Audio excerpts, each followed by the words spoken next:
ECRல property வாங்க எதுக்கு crores?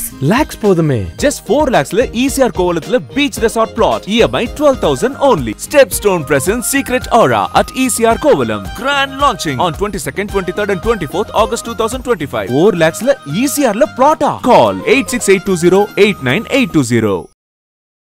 எப்படி நீட்டுக்கு வந்து கையெழுத்து வாங்கி கிட்டத்தட்ட எவ்வளோ இப்போ நீட்டு கையெழுத்து வாங்க ஞாபகம் இருக்கா உங்களுக்கு? எவ்வளோ? 50 லட்சம். 80 லட்சம் கையெழுத்து வாங்கின அட்டை தடுக்கி விழுகும் பொழுது இது தடுக்கி விழுகாதா? அதானே? அப்போ இந்த பக்கம் முகாமில் கையெழுத்து வாங்கிட்டு இந்த பக்கம் போய் கொட்டுற மாதிரில நீங்கள் சொல்றீங்க. ஆமாம் தம்பி, இது வந்து மனு நிதி ஆட்சி. ஒரு குறிப்பிட்ட எல்லாரும் வந்து போகக்கூடிய ஒரு இடத்துல, ஒரு பஸ் ஸ்டாண்ட்லேயோ ஒரு ரயில்வே ஸ்டேஷன்லேயோ நீங்கள் எடுத்தீங்கன்னா தெரியும். எக்மோரில் நீங்கள் எடுக்கிறதுக்கும் சென்ட்ரல் எடுக்கிறதுக்குமே கருத்து கணிப்பு மாறும். தெரியுமா உங்களுக்கு? பவுன்சருங்க விஷயம் வந்து ரொம்ப பரபரப்பாக போயிட்டு இருக்கு. ஒருத்தன் என்னன்னா நான் தான் வந்து என்ன தான் தூக்கி போட்டான் அப்படிங்கிறான், இன்னொருத்தன் என்னையே தான் தூக்கி போட்டான் அப்படிங்கிறான். இது என்ன தான் நடக்குது? கட்சியில் இந்த விஷயம் எப்படி போயிட்டு இருக்கு?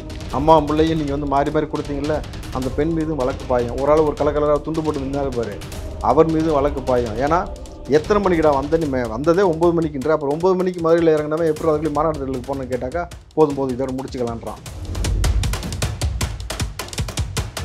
ஆணவ படுகொலைக்கு தொடர்ச்சியாக அந்த ஆணவ படுகொலையை தடுத்து நிப்பாட்டுவதற்கு இன்றைக்கு தாவேகா சார்பாக ஆதவர்ஜன் அவர்கள் உச்சநீதிமன்றத்தில் ஒரு மனு போட்டிருக்காரு, சிறப்பு சட்டம் இயற்றப்படணும். அப்போது இது என்ன ஒரு இம்பேக்டை ஏற்படுத்துனாக்கா,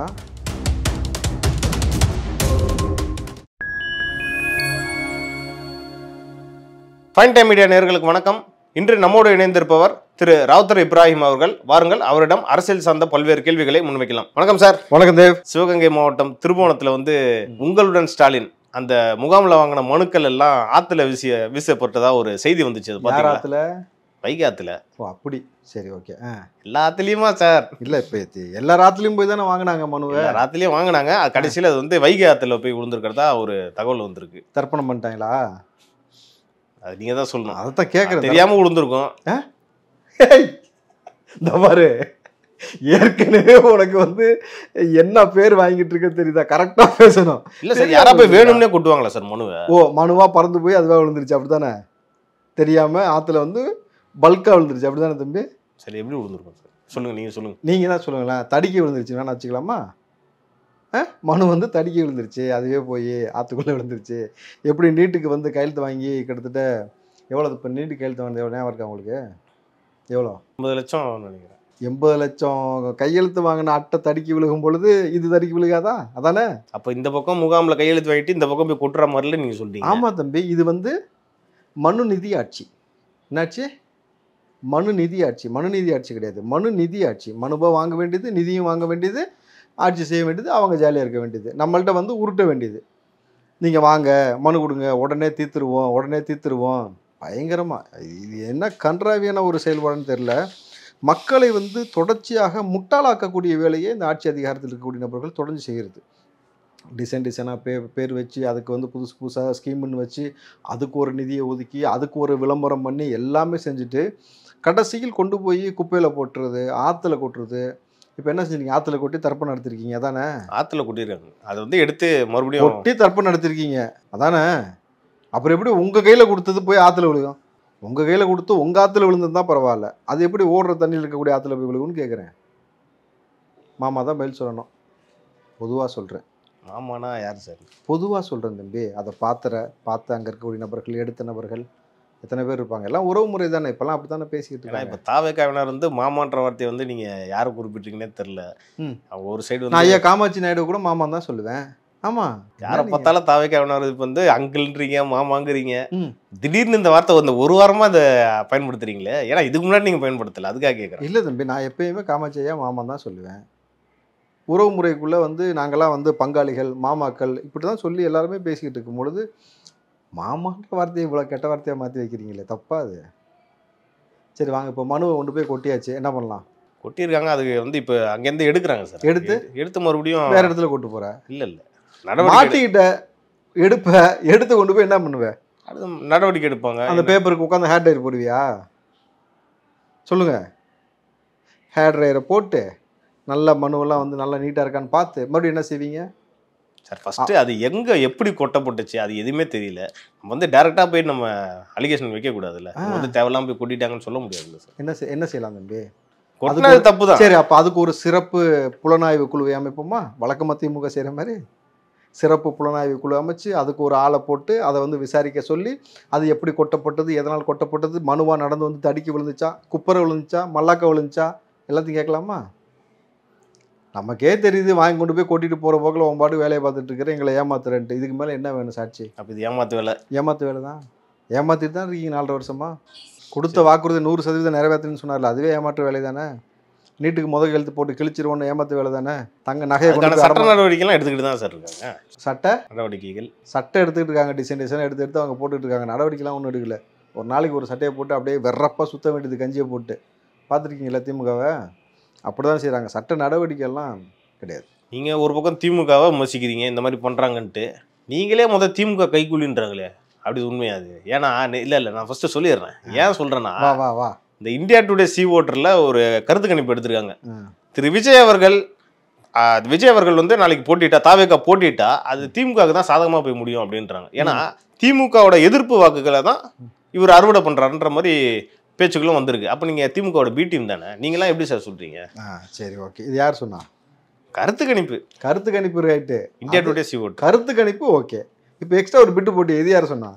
பி டீம்னு யார் சொன்னா? சொல்றத வழக்கமா சொல்றதுன்றேன். இல்ல நான் என்ன சொல்றேன், இது ஒரு மக்கள் நல கூட்டணியா இருக்கலான்றாங்க. எப்படி 2016 வந்துச்சு இல்ல சார் மக்கள் நல கூட்டணி, எப்படி அதிமுக சாதகமா போய் முடிஞ்சதோ அது இந்த திமுக சாதகமா போய் முடியும். திரும்ப வந்துருவாருன்றீங்க வெளியில, அப்படிதானே? கம்யூனிஸ்ட் வெளியில வந்துருன்றீங்க, கரெக்டா? அந்த மக்கள் நல கூட்டணியே நீங்க சிங்கிள் மேன் மக்கள் நல கூட்டணி. அது எப்படி சிங்கிளா இருந்தா எப்படி கூட்டணி? தெளிவா தானே இருக்காரு. காலைல வீரன் சந்திச்சிட்டியா? சிங்கிளா இருந்தா எப்படி கூட்டணி? மக்கள் நல கட்சி, மக்கள் நலனுக்கான கட்சி டிவிக்கு, புரியுதுங்களா? இப்போது இந்த சி ஓட்டர் சொன்ன கருத்து கணிப்பெல்லாம் இருக்கட்டும். கருத்து கணிப்பு என்பது எந்த இடத்தில் எடுக்கிறீர்களோ அதை பொறுத்து மாறிக்கொண்டே இருக்கும். இப்போ இன்றைக்கி இருக்கிற கருத்து கணிப்பு நாளைக்கு மாறும், நாளை கழிச்சு மாறும். தம்பி, நீங்கள் ஒரு அக்ரஹாரத்துக்கு இருக்கக்கூடிய தெருக்குள்ளே போயிட்டு உங்கள் ஓட்டு யாருக்குன்னு கேட்டிங்கன்னா அதிகமாக யாரை சொல்வார்கள்னு உங்களுக்கு தெரியும். ஒரு ஜெயின் சமூகம் அதிகமாக வாழக்கூடியது. இப்போ சவுகார்பேட்டெலாம் நீங்கள் போயிட்டு குறிப்பிட்ட ஏரியா இருக்குது இங்கே சென்னையிலேயே, அங்கெல்லாம் போயிட்டு நீங்கள் வந்து கருத்து கணிப்பு கேட்டிங்கன்னா அவங்க யாருக்கு ஓட்டு போடுவாங்கன்னு தெரியும். இஸ்லாமியர்கள் வாழக்கூடிய, சிறுபான்மை வாழக்கூடிய, கிறிஸ்தவர்கள் வாழக்கூடிய பகுதியில் நீங்கள் போய் கேட்டிங்கனாக்கா யாருக்குன்னு சொல்லுவாங்கன்னு தெரியும். இந்த முறை திமுக இல்லைன்றதை தெளிவாகவே சொல்லிடுவாங்க. அப்போது இதுலேருந்து நம்ம புரிஞ்சிக்க முடியும். அப்போது நீ எந்த இடத்துல போய் கருத்து கணிப்பு எடுக்கிறன்னு ஒரு விஷயத்தை பொறுத்து தான் இது எல்லாமே கால்குலேஷன் மாறும். நீங்கள் ஒரு காமனான ஒரு இடத்துல நின்று கருத்து கணிப்பு எடுக்கிறீங்கனாக்கா அதுதான் உங்களுக்கு சால சிறந்ததாக இருக்குமே தவிர, நீங்கள் ஒவ்வொரு குறிப்பிட்ட தெருக்குள்ளே போயிட்டு அதில் நாங்கள் 500 பேர் எடுத்தோம், அதில் வந்து இதான் ரிசல்ட்டுன்னு சொல்கிறதெல்லாம் கருத்து கணிப்பு கிடையாது. கருத்து கணிப்பு என்பது மாறிக்கொண்டே இருக்கும். நாளைக்கு கள நிலவரம் மாறும். இன்னைக்கு இருக்க நிலவரத்தை வச்சுலாம் நம்ம ஒன்றுமே சொல்ல. இந்தியா டுடே சி ஓட்டர் எங்கே எடுத்தான்றது உங்களுக்கு தெரியுமா சார்? நீங்கள் சொல்கிறீங்க ஒரு மெஜாரிட்டியான இடத்துல இவங்க எடுத்தால் இந்த மாதிரி வரும்னு சொல்கிறீங்க. நீங்கள் பார்த்த மாதிரி சொல்கிறீங்களா சார்? எங்கே எடுத்தான்னு உனக்கும் தெரியாதுல்ல, அதனால தான் நான் சொல்கிறேன். ஏன்னா இன்றைக்கி எவ்வளோ அசௌகரியமான ஒரு சூழல் தமிழ்நாட்டில் நடந்துக்கிட்டு இருக்குன்னு நீங்கள் பார்க்குறீங்க. இன்றைக்கி வந்து மறுபடியும் ஒரு போராட்டம் இன்றைக்கி தமிழ்நாட்டில் தொடங்கியிருக்கு. பார்த்துருக்கீங்களா? எழிலகத்தில் நடந்த சத்துணவு ஊழியர்கள் சங்கம் போராட்டம் சார். 2 நாள் அடையாள உள்ளிருப்பு போராட்டம் அவங்க செய்கிறாங்க. மறுபடியும் காலி பணியிடங்கள், அப்புறம் ஊதிய உயர்வு, இதெல்லாம் கோரிக்கை வச்சுருக்காங்க. 60,000 பணியிடங்கள் காலியாக இருக்குது, நீங்கள் போடணும்னு சொல்லி இப்போ இவங்க தொடங்கிட்டாங்க. மறுபடியும் இன்றைக்கு எதற்காக போலீஸை குமிச்சிருக்கீங்க? எங்கே? Ribbon building. இதான ரிப்பன் பில்டிங் பாரு, அதுக்கு ஒப்பம் பேர் வைக்க சொல்ல போகிறேன்னு ஒரு பாட்டு வச்சுல, அதே ரிப்பன் பில்டிங் வெளியில் இன்றைக்கு இந்த களச்சூழலில் காவல்துறையை அங்கே குமிக்க வேண்டிய அவசியம் என்ன இருக்கிறது? மறுபடியும் தூய்மை பணியாளர்கள் அங்கே ஒன்று சேர போகிறார்கள்ன்ற தகவல் கிடைத்ததன் அடிப்படையில் நீங்கள் வந்து எல்லாமே வந்து வேலை செய்கிறீங்கனாக்கா அப்போ எவ்வளோ அசௌகரியமான சூழல் இருக்குன்னு உங்களுக்கு புரியுதுல்ல? அப்புறம் எப்படி திமுகவுக்கு மறுபடியும் வந்து உங்களுக்கு ஓட் பேங்கிங் கூடும்? அப்போ எந்த இடத்தில் எடுக்கப்படுகிறது? அங்கே தூய்மை பணியாளர்கள் போராட வேண்டிய இடம் அது இல்லைன்றது நீதிமன்றம் தெளிவாக சொல்லியிருக்கு. ஸோ அதுக்காக கூட போட்டிருக்கலாம். நீதிமன்றம் கூட தான் கள்ளச்சாரம் வைக்கக்கூடாதுன்னு சொல்லிச்சு.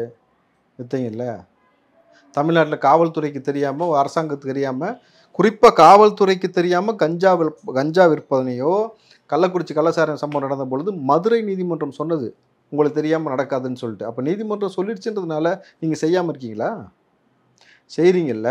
அவங்க கேட்பது உரிமை போராட்டம். அதை எங்கே போய் போராடுறாங்கன்னு அவங்க முடிவு பண்ணிட்டோம், அது பிரச்சனை கிடையாது. ஆனால் அவர்கள் அந்த இடத்துல அசம்பிள் ஆயிடுவாங்கன்னு சொல்லிட்டு இன்றைக்கி அந்த லைன் ஃபுல்லாக கரெக்டாக பாருங்கள், இந்த எட்ஜ் டு அந்த எட்ஜ் ஃபுல்லாக எல்லா வாகனம், காவலர் வாகனம் இருக்குது, உள்ளே வந்து காவலர்கள் குமிக்கப்பட்டிருக்கு. அப்படின்னும் பொழுது நீங்கள் புரிஞ்சுக்கணும் எவ்வளோ அசௌகரியமான சூழல் இருக்குன்ட்டு. நீங்கள் ஒரு கருத்து கணிப்பை எந்த இடத்துல எடுக்கிறீங்களோ அதை பொறுத்து மாறும். அதைத்தான் நான் சொல்கிறேன். ஒரு குறிப்பிட்ட எல்லாரும் வந்து போகக்கூடிய ஒரு இடத்துல ஒரு பஸ் ஸ்டாண்ட்லேயோ ஒரு ரயில்வே ஸ்டேஷன்லேயோ நீங்கள் எடுத்தீங்கன்னா தெரியும். எக்மோரில் நீங்கள் எடுக்கிறதுக்கும் சென்ட்ரல் எடுக்கிறதுக்குமே கருத்து கணிப்பு மாறும். தெரியுமா உங்களுக்கு? தொகுதிக்கு தொகுதி. எக்மோர் ரெண்டுமே ரயில்வே ஸ்டேஷன் தான், நல்லா புரிஞ்சுக்கோங்க. எக்மோர் ரயில்வே ஸ்டேஷனில் நீங்கள் போய் மக்கள்கிட்ட கருத்து கணிப்பு எடுக்கிறதுக்கும் சென்ட்ரலில் போய் எடுத்தீங்கன்னு வச்சுக்கலாம், அப்படியே டோட்டலாக மாறும். அங்கே வட மாநிலத்தவர் அதிகமாக வரக்கூடிய இடத்துல எடுக்கிறதுக்கும் தமிழ்நாட்டுக்குள் பயணம் பண்ணக்கூடிய இந்த இடத்துல எடுக்கிறதுக்கும் மிகப்பெரிய சேஞ்சஸ் ஏற்படணும் பொழுது ரயில்வே ஸ்டேஷனில் வந்துட்டு போவாங்க சார், வேறு மாநிலத்தவர்கள் தான் வருவாங்க. அவங்களாம் போயிட்டு தமிழ்நாட்டில் என்ன மாறும்போது அவங்கள்ட்ட கேட்டு அவனுக்கு தானே இன்றைக்கி 60,000 பேருக்கு 6 லட்சம் பேருக்கு வந்து ஓட்டு உரிமை கொடுத்துருக்கீங்க. கொடுத்தீங்களா இல்லை? பீகாரிக்கு மட்டும், பீகாரை சேர்ந்த நபர்களுக்கு மட்டும் 6 லட்சம் ஓட்டுற உரிமை கொடுத்துருக்கீங்க பொழுது அப்போ என்டையராக கிட்டத்தட்ட எவ்வளோ பேர் இருக்கான்? கிட்டத்தட்ட 1.5 கோடி பேர் வரைக்கும் வந்திருக்காங்க தம்பி உள்ள தமிழ்நாட்டுக்குள்ளே. 1.5 கோடி பேருக்கு நீங்கள் கொடுத்துருப்பீங்களா? அப்போது கருத்து கணிப்பு எந்த இடத்தை பொறுத்து மாறுகிறது நீங்கள் பாருங்கள். அப்படி இருக்கும் பொழுது இது வந்து வராதுன்றீங்க. நிச்சயமாக இந்த இந்த இந்த கருத்து கணிப்புலாம் போய் நீங்கள் பாருங்கள், கள நிலவரம் என்னன்றது உங்களுக்கு தெரியும். ஏன்னா நீங்கள் நான் வாங்க போவோம், காமனான ஏரியாவுக்கு போவோம், மைக்கை போடுங்க, 10ல் 6 பேர் மினிமம் டிவிக்கு ஓட்டு போகிறானா இல்லைன்னு சொல்கிறானா? 10ல் 6 பேர். S, of course. 10ல் 2 பேர் கூட வராதுன்றாங்களே சார். போமா? சரி சார், நான் சொல்லலை, இது என் கருத்து கிடையாது, சொல்லப்படுது. நான் இப்போ எனக்கு தெரிஞ்சதை நான் சொல்கிறேன்ல, அப்படி சொல்லப்படுதுன்னா 2 பேரும் போவோம் களத்துக்கு. மாஸ்க் போட்டு வரையா, மாஸ்க் போடாம வரியா? நான் ஏன் சார் மறைக்கணும்? ஃபைன் டைம் மீடியா மைக்கை தூக்கிட்டே நம்ம போகலாம் சார். மாஸ்க் போட்டு வரையா, மாஸ்க் போடாம? மாஸ்க்லாம் இல்லை சார், ஓப்பனாகவே. சரி பார்ப்போம். இந்த பவுன்சருங்க விஷயம் வந்து ரொம்ப பரபரப்பாக போயிட்டு இருக்கு. ஒருத்தன் என்னன்னா நான் தான் வந்து என்ன தான் தூக்கி போட்டான் அப்படிங்கிறான், இன்னொருத்தன் என்னையே தான் தூக்கி போட்டான் அப்படிங்கிறான். இது என்ன தான் நடக்குது கட்சியில்? இந்த விஷயம் எப்படி போயிட்டு இருக்கு? உள்ளடி வேலை செய்கிறாங்களா இல்லையா உங்களுக்கு தெரியுதா தெரியலையா? டேய், நீ ஆலமரங்கிற எவ்வளோ பெரிய ஆளுங்கிற சின்ன சின்ன பசங்கள்கிட்ட போய் அடைக்கலம் வந்துட்டு உட்காந்துருக்கீங்க வரிசையா. ஏற்கனவே ஒரு பொம்பளை பிள்ளை ஒன்று சுற்றிட்டு இருந்துச்சு, அந்த பிள்ளைய வச்சு ஒரு அரசியல் பண்ணீங்க. இப்போது சம்மந்தப்பட்ட நபருடைய வீடியோ ஃபுட்டேஜோடு உங்களுக்கு கிடச்சிருக்கு. பவுன்சர்ஸ் தூக்கி இப்படி பிடிச்சி இந்த பக்கம் போடுறதோடைய வீடியோ ஃபுட்டேஜ் யாருன்னு கிடச்சிருச்சு. இப்போ சரத்துன்னு ஒருத்தன் வந்து நான் தான் என்ன தான் சொல்லிட்டு ஒரு போலியை சொல்லிட்டு இருக்காங்கல்ல, அந்த சரத்துனாலே ஒரு சைஸாக தான் சுற்றுவீங்க போட்டுருக்குல்ல. ஒருத்தர் எஞ்சி கனவுல கட்சியை கழிச்சிட்டு அங்கே போய் நின்றுட்டு மிஸ்டர் மோடின்னு சொல்லலாமான்னு சொல்கிறது கரெக்டாக? அந்த மிஸ்டர் மோடின்னு சொல்கிறது தப்புன்னா, அங்கிள்னு சொல்லலாமா தப்புன்னா, உங்கள் மாநில தலைவர் யார்? நயினா நாகேந்திரன் அண்ணாச்சி சொன்னது என்னாச்சு அப்படின்னு ஸ்டாலினை பார்த்து கேட்குறாரு. அண்ணாச்சின்றது இல்லை, என்ன அண்ணாச்சி, திராட்சை, முந்திரி சொல்லு எனக்கு சொல்லுங்க. தென் மாவட்டத்தில் பார்த்தீங்கன்னா எம்எல்ஏ கூட நிறைய பேர் அண்ணாச்சின்னு கூப்பிடுவாங்க. அது தம்பி தென் மாவட்டத்துக்கு தான் தெரியும், எனக்கு தெரியாதுப்பா அண்ணாச்சின்னா. நீ ஸ்டாலினை கலாச்சின்னு தான் எனக்கு தோணும். எதுக்கு அண்ணாச்சின்ற வட்டார வழக்கு? மந்திரி இவர் இருக்காருல்ல சார், அனிதா ராதாகிருஷ்ணன் அவர்கள், அவங்களும் அண்ணாச்சின்னு தான் கூப்பிடுறாங்க. அதுதான் நான் சொல்கிறேன், எதுக்கு அண்ணாச்சி? நீ தான் சொல்லிட்டீங்க, மக்களால் எலெக்டட் பண்ணி மக்களால் தேர்ந்தெடுக்கப்பட்ட நபரை வந்து இப்படி சொல்லக்கூடாதுன்னு சொல்லிட்டீங்களா. இப்போ முதலமைச்சரை அண்ணாச்சி அப்படின்னு சொல்லி இவர் சொல்கிறாரு. எங்கே கண்டிச்சிரு பார்ப்போம், அண்ணாமலை கண்டி பார்ப்போம். என்ன எந்த வகையில் சார் தவறான வார்த்தை இது? என்னப்பா அங்கிள் அப்புறம் எந்த வகையில் தவறான வார்த்தை? நீ அண்ணாச்சின்ற, நான் நாளைக்கு திராட்சைன்னுவேன், அப்புறம் நீ முந்திரின்னுவேன், ஒருத்தன் பலாப்பழன்வான், ஒருத்தன் பப்பாளி பழன்வான், சொல்லலாமா அப்படியே? எதுக்கு அண்ணாச்சி? நீங்கள் அதே மாதிரி மாண்புமிகு முதலமைச்சர் அவர்களேன்னு சொல்லிட்டு போக வேண்டியதான் நைனாரு. இப்போ பேச சொல்லுங்கள், சரத்தை பேச சொல்லுங்கள். டயட்டில் இருப்பார் பயங்கரமாக, அவர் பேசுவார். இப்போ கத்தி ஆக்ரோஷமாக பேசுவார். பார்த்துக்கல, ஏற்கனவே எல்லாம் பேசியிருக்காரு நாட்டாமல் தெரியுமா? இப்போ பேச சொல்லுங்கள், அண்ணாமலை பேச சொல்லுங்கள். நம்ம சப்ஜெக்டுக்குள்ளே போவோம். நம்ம வந்து பவுன்சர், அந்த பையன் யார்? அந்த பையன் யார்? அதாவது அவனை வந்து நீங்கள் வச்சு ஒரு காய் நகர்த்துறதுக்கு ஒரு முயற்சி எடுத்துருக்கிறீங்கன்னும் பொழுது உங்கள் முகல் திரை கிழிஞ்சிருச்சு. இப்போ ஒட்டுமொத்தமாக ஏன் இந்த அரசியல் பண்ணுறாங்கன்னு நம்ம பேசணும். தளபதி விஜய் அவர்கள் சொன்ன வார்த்தை மிக முக்கியமான வார்த்தை. இன்றைக்கி மாநாடு முடிஞ்சு எத்தனை நாள் ஆச்சு தம்பி? ஒரு வாரத்துக்கு மேலே 8 நாள் ஆயிடுச்சு தம்பி. The line is always the லைன்னு சொல்லி தளபதி சொன்னார். அப்போது சிங்கம் கர்ஜித்தால் 8 கிலோமீட்டர் கேட்கும் அப்படின்னு சொல்லி பேசினார். கேட்டீங்களா? ஒரு சிங்கம் கர்ஜித்தால் 8 கிலோமீட்டர் கேட்கும்னு சொன்னார். இன்றைக்கி தளபதியோட கர்ஜனை வந்து 8 திக்கும் கேட்குது. 8 நாளை தாண்டி கேட்டுக்கிட்டு இருக்கு. தமிழ்நாட்டை தாண்டி உலகம் முழுக்க வந்து அது வந்து இன்றைக்கி போய் சேர்ந்துருச்சு. தளபதியை தான் காணுங்கிறாங்க. எப்பா நான் தான் சொல்லிட்டேன்ல, தளபதி காணானா ஸ்டாலினியா? தவேகா தலைவர் திரு விஜய் அவர்கள் நீ ஒப்பாரி வச்சு முடி, அதுக்கப்புறம் திருப்பி வருவார். உன்னை ஒப்பாரி வைக்க விட்டுட்டு தான் நம்ம போயிருக்கிறோம். கூட்டமாக உட்காந்து கூடி கிளவிக்கு போட்டு ஒப்பாரி வச்சுக்கிட்டு இருக்கீங்கள.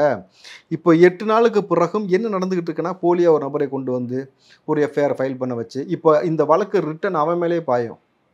ஒரு அரசியல் கட்சி தலைவர் மீது பொய்யாக அவதூறாக வழக்கு கொடுத்ததற்கு அவன் மீது வழக்கு பாயும். ஒரு தேவையில்லாத ஒரு பதட்டத்தை உண்டாக்குனதுக்காக அவன் மீது வழக்கு பாயும். இதற்கு பின்புலமாக இருக்கக்கூடிய நபர் மீது வழக்கு பாயும்.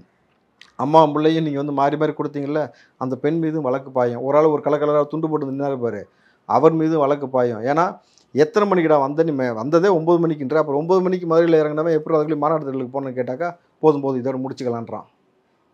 சம்மந்தப்பட்ட நபருடைய வீடியோ ஃபுட்டேஜ் இருக்கணும் பொழுது அப்போது இதையெல்லாம் பேசாமல் எதற்கு இப்படி ஒரு விஷயம் பண்ணுறீங்கனாக்கா, தளபதி அவர்கள் அங்கு மக்களை பேச வச்சிட்டார்.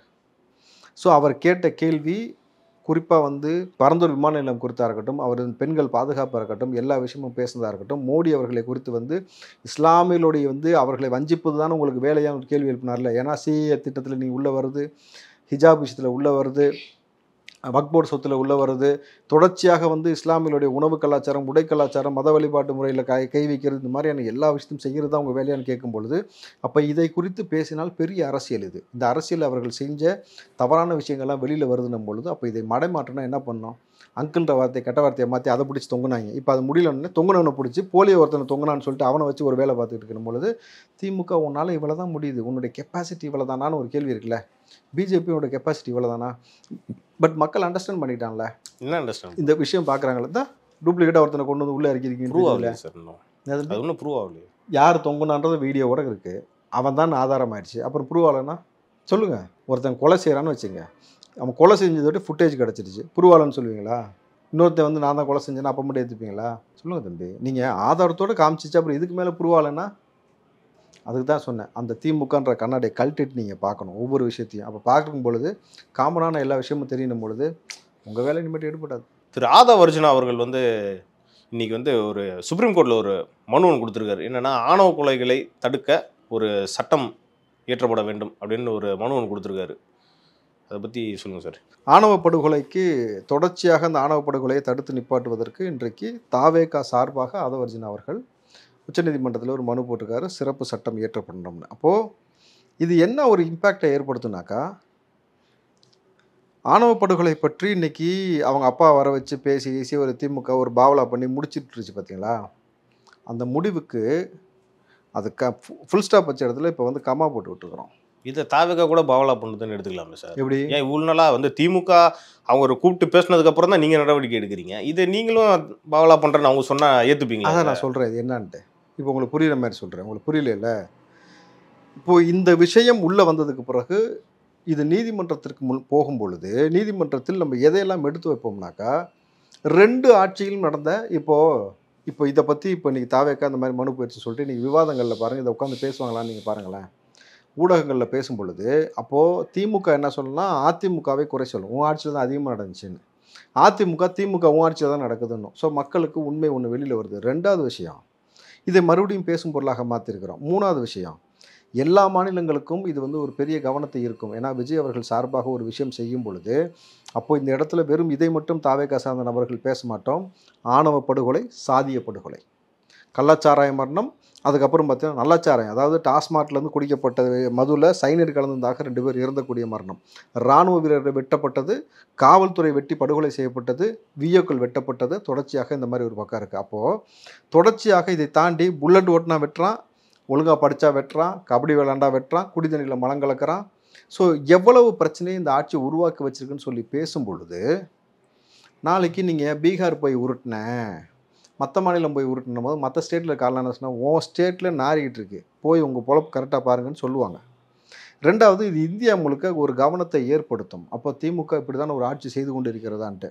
அப்போ உங்களோட ஆட்சியோட லட்சணத்தை முச்சந்தி கொண்டு வருவதற்கு தான் இன்றைக்கு இந்த நீதிமன்றத்தின் மூலம் போய் ஒரு பிரச்சனையை தொட்டு 1000 பிரச்சனையை மறுபடியும் மக்கள் மத்தியில் எடுத்து வைப்பதற்கு இது ஒரு நல்ல வாய்ப்பாக இருக்குது. 2வது, தொடர்ச்சியாக 2 ஆட்சியிலும் இந்த ஆணவ படுகொலைகள் தொடர்ந்து நடக்குதுன்னும் பொழுது அப்போ சட்டத்தின் மூலமாகத்தான் சில விஷயத்திற்கு அழுத்தம் கொடுக்கணும் பொழுது நீதிமன்றத்தில் அணுகி நீங்கள் என்ன சொன்னாலும் இந்த ஆட்சியில் இப்படி தான் செஞ்சுக்கிட்டு இருக்காங்க, இதுக்கு ஏதாவது ஒன்று செய்யுங்கன்னு சொல்லி நம்ம போய் அணுகி அதற்கு ஒரு சட்ட வடிவம் கொடுப்பதற்கான அழுத்தம் ஏற்பட்டு அடுத்த ஒரு நடவடிக்கை எடுக்கும் பொழுது பார்த்தீங்கன்னாக்கா கவனம் பெறும். கவனம் பெற்று இனி இதை சாதாரணமாக வந்து திமுக சொல்லுது திமுக மேலே பழி போட்டு கடந்து போகிறாங்கல்ல, அப்படி இல்லாமல் யங்ஸ்டர்ஸை கொண்டு போய் விதைக்கிறோம்ல.